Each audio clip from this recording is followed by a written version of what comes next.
तो वो हंस रही थी। उसने जब मैं बाहर निकल रहा था तो उसने मुझे टॉन्ट किया कि तुमने नहीं किया पिछली बार, तुमने बोला था करोगे, अभी तक जिंदा हो। मैं तो इस पर आई थी कि कुछ ऐसे का तुम्हारा आएगा मामला। I couldn't sleep for so many nights being a professional. हम इसको बचा क्यों नहीं पाए? क्यों हम इसको बचा नहीं पाए? कोई आदमी या कोई मैन या कोई वुमन वह कोर्ट में जा रहा है या जा रही है, और वो अगर तुम परसीव करो कि वो डिप्रेशन में है, उन पे court order mental health evaluation करो। I am going to write to the prime minister office and to the president of India to look into this, that why a court ordered evaluation was not ordered.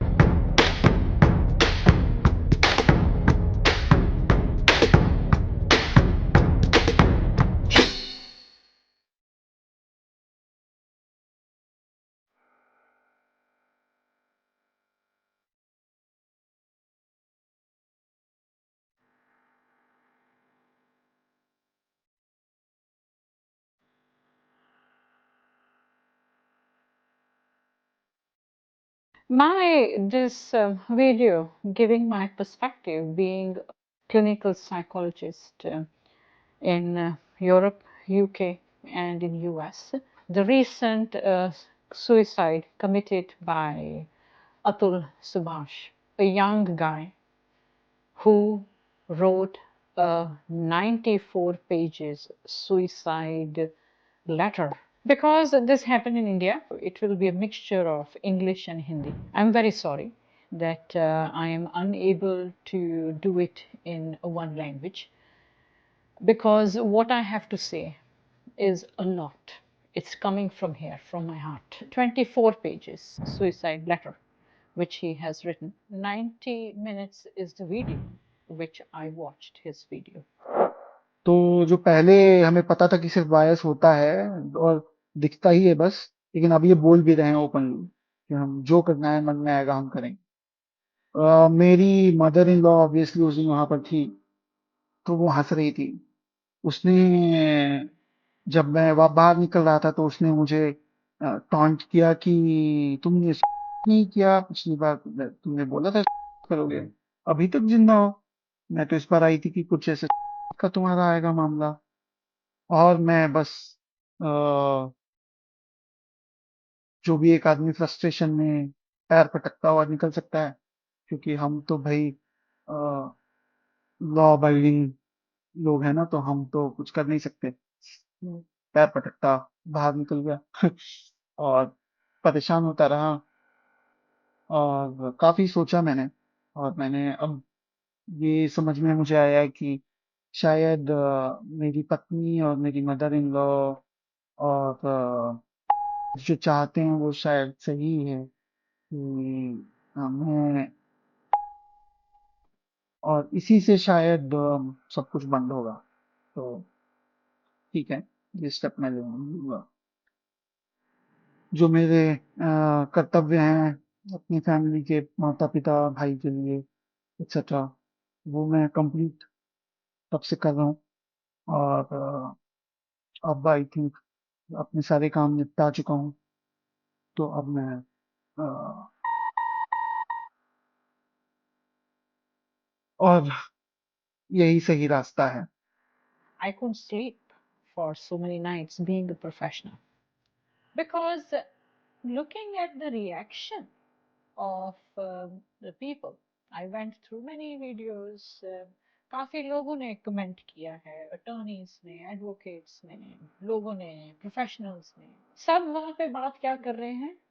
वहाँ पे बात कर रहे हैं about harassment, torture, gender differences. Gender.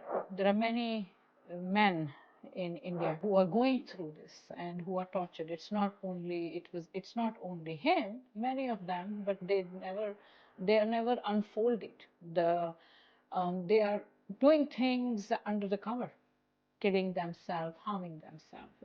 Gender differences is a big topic. Gender differences पे बातें बातें हो रही हैं, सब कुछ हो रहा है। मेरा ये कहना है कि जेंडर डिफरेंसेस और ये चीजें डाउरी एक्ट्स और सब कुछ, ये तो सब कुछ बाद में आता है। सबसे पहले क्या होता है?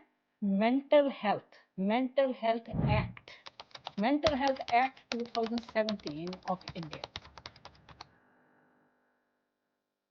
कि एक आदमी 120 तरीके झेल रहा है कोर्ट में, वो कोर्ट में आ रहा है जिसको 2 दिन लगते हैं कोर्ट की तारीख पूरी करने के लिए। आई एम श्योर उसने ना कि ओनली जज के कमरे में बोला होगा कि काफी लोग कमिट करते हैं, या इनडायरेक्टली या डायरेक्टली बोला होगा कि मैं डिप्रेस्ड हूँ। आई एम श्योर कि उसने बाकी लोगों को भी बोला होगा, हो सकता है कोर्ट में भी बोला हो सकता है अपने अटर्नी एडवोकेट को भी बोला हो, बट किसी के दिमाग में ये बात नहीं आई कि जुडिशरी को या जुडिशियल सिस्टम को या जज को एक कोर्ट ऑर्डर्ड इवैल्यूएशन करनी चाहिए। कोई आदमी या कोई मैन या कोई वुमन वहां कोर्ट में जा रहा है या जा रही है, और वो अगर तुम परसीव करो कि वो डिप्रेशन में है, उन पे court order mental health evaluation करो। That's the first thing you have to do. यहाँ पे अब्रॉड सब करते हैं, यूएस में हम खुद भेजते हैं लेटर्स जजेस को कि भाई ये ठीक नहीं है, डिप्रेस्ड है, तो इस ये तैयार नहीं है ट्रीटमेंट के लिए, या इसके पास पैसे नहीं है ट्रीटमेंट के लिए, इसके पास टाइम नहीं है, प्रोफेशनल्स नहीं है, थोड़ा ये एक तरह का स्टिग्मा भी है। तो कोर्ट ऑर्डर्ड इवैल्यूएशन जो है वो जज पास करता है।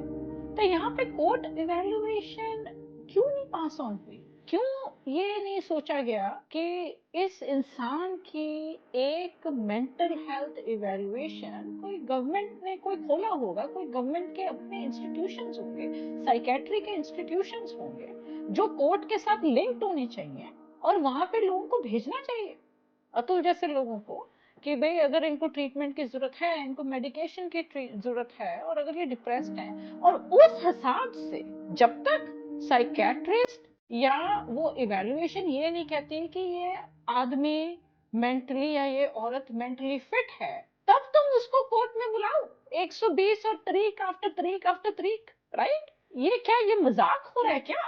This is not acceptable at all, this is disgusting. कि एक ह्यूमन लाइफ की कोई वैल्यू ही नहीं है, कि एक इंसान आके चला के थोड़ी बोलेगा जी मैं मेंटली ठीक नहीं हूँ, मेरा ट्रीटमेंट करो।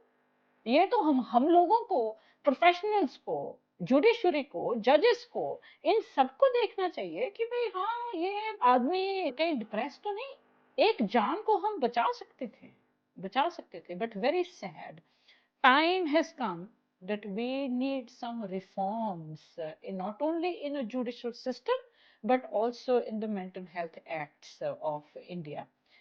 I am to that point where I am going to write to the Prime Minister office and to the President of India to look into this, that why a court ordered evaluation was not ordered by the judicial system for him to be evaluated and to figure out if he's depressed or not.